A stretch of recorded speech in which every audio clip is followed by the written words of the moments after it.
주신 본문의 첫 부분을 보면 모세가 낙심하여서 하나님 앞에 왜 나를 이렇게 보내셨습니까? 내가 안 한다고 하지 않았습니까? 내가 안 된다고 하지 않았습니까? 하나님 말씀 듣다가 이게 뭡니까? 이런 장면이에요. 모세가 하나님의 부르심을 받았을 때 모세는 극구 사양했어요. 부인했어요. 그거 안 됩니다. 어렵습니다.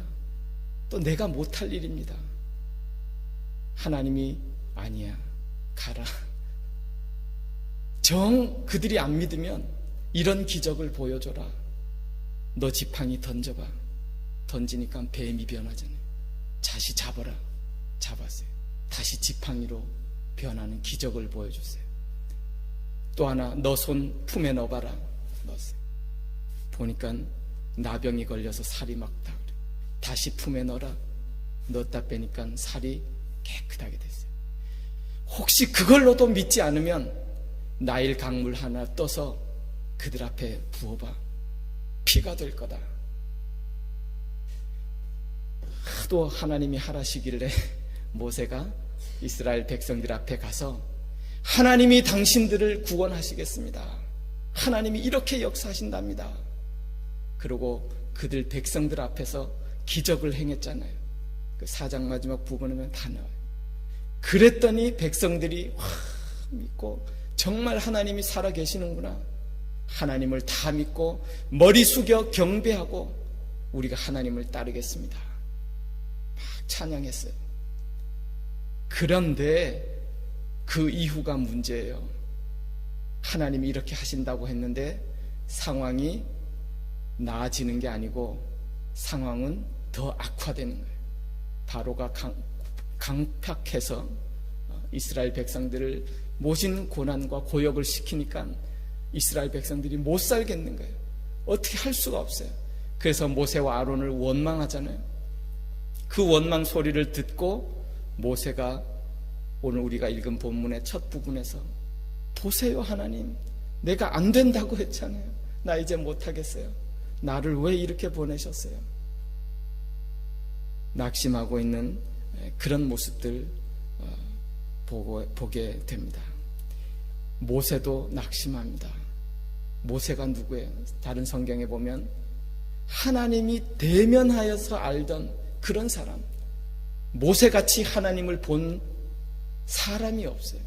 그렇게 귀하게 여기시고 하나님의 사람인데 모세도 때로 이렇게 낙심하고 절망하고 주저앉아 있어요.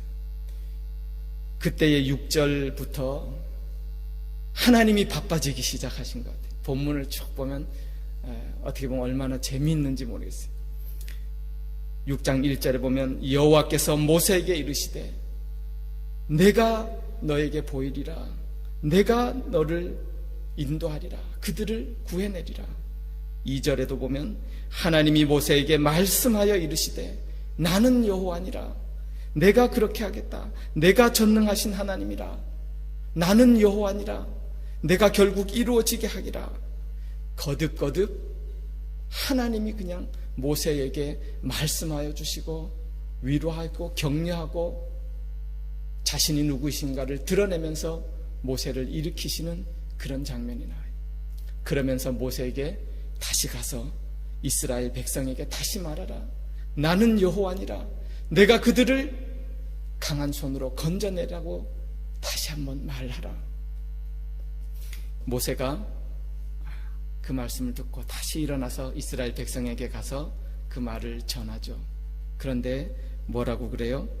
9절에 보면 이스라엘 백성이 모세의 말을 이제는 아예 듣지를 않습니다. 모세도 이제 더 이상 하나님에 대해서 드릴 말씀도 없었던 것 같아요. 그러니까 바로 10절에 또 여호와께서 모세에게 말씀하시는 거예요. 또 이번에는 바로에게 가서 말하라. 그때에 모세가 그 보면 12절에 보면 재미있잖아요. 재미있는 표현인 것 같아요. 하나님을 향하여 하나님 참 어떻게 그렇게 말씀하십니까? 내 백성 이스라엘 자손도 내 말 안 듣는데 어찌 바로가 내 말 듣겠습니까? 나는 입이 둔한 자니이다. 말 표현이 그렇지, 뉘앙스는 나는 말 못하겠습니다. 내 백성도 말 안 듣는데 어떻게 바로가 이 말을 듣겠습니까? 안 되는 일입니다. 못하겠습니다. 그런데요, 이런 상황에서 오늘 본문 마지막 13절은 이런 상황이, 이런 상태가 어떻게 결말지어지는가 딱 한 절로 말씀하고 계세요. 참 너무 귀한 말씀인데 13절은 이렇게 기록되어 있습니다. 여호와께서 모세와 아론에게 말씀하사 그들로 이스라엘 자손과 애굽 왕 바로에게 명령을 전하고 이스라엘 자손을 애굽 땅에서 인도하여 내게 하시니라. 그런 말씀이에요. 상황이 어떻게 결말지어지는가? 결국은 하나님이 모세에게 말씀하셔서, 그 말씀하셔서 모세로 하여금 그들을 인도하여 내도록 하셨다라는 말씀이에요. 주도가 하나님에게 있어요. 하나님이 모세에게 말씀하셔서 그 모든 상황을 이겨내게 하시고 인도하도록 하셨다라는 것이 오늘 본문의 마지막 말씀입니다. 상황은 그렇게 종료되는 거예요. 결말이 나는 거예요. 여러분, 우리에게 주신 귀한 말씀이 있습니다. 우리가 때때로 낙심합니다. 절망합니다. 지쳐 있습니다. 일어나서 회복하고 주님 주신 일을 마무리할 수 있는 비결은 무엇이냐? 우리에게 있지 않죠. 우리 힘에게 있지 않아요. 오늘 마지막 본문의 말씀처럼 끝끝내 하나님이 우리 가운데 말씀하셔서, 말씀이 우리 속에 오셔서 우리로 하여금 일어나게 하시고 극복하게 하시고 결국은 하나님이 맡기신 일을 행하도록 하신다라는 사실이 오늘 우리에게 가르쳐 주시는 하나님의 말씀입니다. 여러분, 그러므로 우리에게 중요한 것이 있습니다. 우리가 낙심하고 절망하고 주저앉아 있을 때 우리에게 필요한 것은 뭐냐면 하나님의 말씀이 내 가운데 들려지도록 하는 거예요. 하나님의 말씀이 내 속에 들어오도록 하는 거예요. 여러분, 우리가 그렇지 않아요? 세상 살다가도 가만 보십시오. 낙심이 되고 지치고 자포자기하면요, 그냥 집에 가서 말하자면 누워서 아무 소리 들리지 않습니다. 듣고 싶지도 않아요. 그러나 중요한 것은 믿음의 사람은 무엇이냐면 그 상황 가운데서 하나님의 말씀을 듣는 겁니다. 하나님의 말씀이 내게 들려지도록 내 마음을 여는 거예요. 하나님의 말씀이 내 속에 들어오도록 내 마음 문을 열어드리는 거예요. 절망과 낙심 가운데 하나님 보세요. 이거 안 되잖아요. 내가 뭐라 그랬어요? 이거 안 되는 일이라고 했잖아요. 그런 모세 가운데 결국은 하나님이 거듭거듭 말씀하시고 결론의 말씀도 그거예요. 하나님이 모세에게 말씀하사 모세로 하여금 일어나게 하시고 이스라엘 백성을 인도하여 내게 하셨다. 오늘도 믿음으로 어떤 상황에 있든지 가운데 하나님의 말씀을 향해 귀를 열고 하나님의 말씀이 내게 들려지도록 하나님의 말씀이 내 안에 들어와 역사하시도록 우리는 마음을 열어야 될 줄 믿습니다. 그 말씀이 우리 속에 들어오셔서 능력 있으셔서 우리로 하여금 일어나게 하시고 극복하게 하시고 하나님의 맡기신 사명을 우리로 하여금 충분히 감당해 가도록 그렇게 역사하신다는 사실입니다. 여러분, 하나님의 말씀을 잘 들으셔야 됩니다. 모세에게는 하나님이 거듭거듭 말씀하시고 끝내 하나님이 말씀하셔서 모세로 하여금 그 모든 일들을 하게 하셨습니다. 오늘 이 시대를 사는 저와 여러분에게도 하나님은 끊임없이 찾아오셔서 말씀해 주시는 하나님이신 줄 믿습니다. 우리의 마음이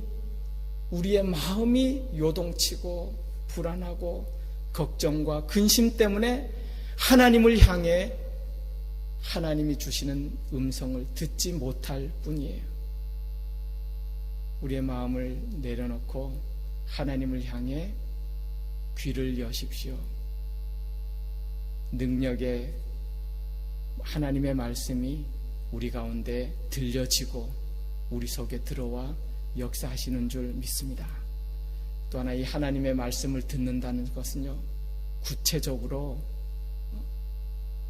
기록된 하나님의 이 말씀을 우리가 사모하고 읽고 보는 가운데 하나님의 말씀이 들려지는 거예요.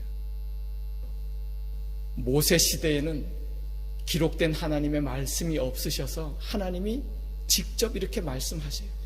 이것도 귀한 일이에요. 그러나 오늘 이 시대에 하나님은 분명한 하나님의 귀한 말씀을, 기록된 말씀을 주셨어요. 너무너무 신기해요. 여러분, 혹시 그렇게 너무 오해하실 필요 없어요. 내가 하나님의 말씀을 듣는다고 신비한 어떤 하나님의 말씀, 하나님의 그 환청, 환상, 급하시면 때로 그렇게 역사하시지만 하나님은 오늘 이 시대에 이 기록된 말씀을 읽고 보는 가운데 하나님은 저와 여러분 가운데 그 기록된 말씀 가운데서 말씀하시고 역사하시고 그 말씀이 우리 속에 들어와서 우리로 하여금 사명을 감당하게 하시고 이겨내신다는 사실이에요. 말씀을 가까이 하고 읽고 보십시오. 신기합니다. 그 말씀 속에서 하나님의 말씀을 우리가 들을 수 있어요. 우리 속에 들어와서 역사하시는 하나님의 말씀을 체험할 수가 있어요. 아프리카 선교사로 이렇게 참 큰 일을 감당했던 리빙스턴이라는 선교사님 계시잖아요.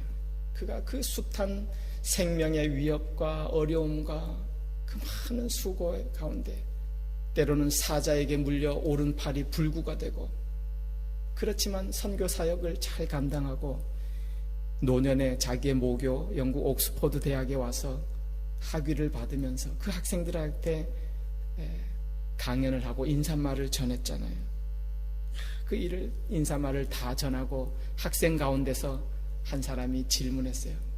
목사님, 참 너무너무 귀한 그런 일을 해오셨는데 목사님은 어떻게 그 무서운 생명의 위협과 그 추위와 배고픔과 그 고생과 그 모든 일들, 그 두려움들, 그 생명의 무서움을 이겨내고 이런 사역을 다 감당할 수 있었습니까? 비결이 무엇입니까? 선교사님이 이렇게 생각하더니 비결이 무엇이 있겠습니까? 다른 비결은 없고 저는 저에게 말씀하신 하나님의 말씀을 분명히 믿고 그 말씀의 힘을 얻어서 이것까지 사역을 감당할 수 있었습니다. 그 말씀은 예수님께서 주신 말씀이에요. 보라, 내가 세상 끝날까지 너희와 항상 함께 있으리라. 주님께서 주신 말씀, 기록된 하나님의 말씀, 그 말씀을 이 선교사님은 들었잖아요. 그 말씀이 선교사님 속에 들어와서 역사하시는 거예요. 세상 끝날까지 너희와 함께하는 그 하나님, 그 하나님이 본인 속에 들어오셔서 역사하시는데 본인으로 하여금 감당하게 하셨다는 그 고백, 그 말씀 붙들고 생명의 두려움이나 위협이나 추위나 배고픔이나 하죠. 내 사명 감당하기까지 주님이 함께 하시지. 이겨내셨다는 거예요. 오늘 말씀을 통해서 다시 한번 우리에게 주시는 귀한 은혜 있습니다. 오늘도 저와 여러분 가운데 주님은 끊임없이 말씀으로 다가오시고 위로하시고 격려하시고 우리를 이길 힘을 주시는 줄 믿습니다. 주의 말씀을 의지하시고 세상 끝날까지 함께 하시는 하나님, 너로 하여금 내가 너에게 준 모든 것을 다 이루기까지 너를 떠나지 아니하리라 약속하신 그 하나님, 우리와 함께 하시고 우리를 일으키셔서 끝내 우리에게 맡기신 모든 사명 완수하도록 그렇게 인도해 가실 줄 믿습니다. 이런 은혜로 오늘 하루도 또 믿음에서 승리하는 저와 여러분들 되시기를 주님의 이름으로 축원합니다. 기도하겠습니다.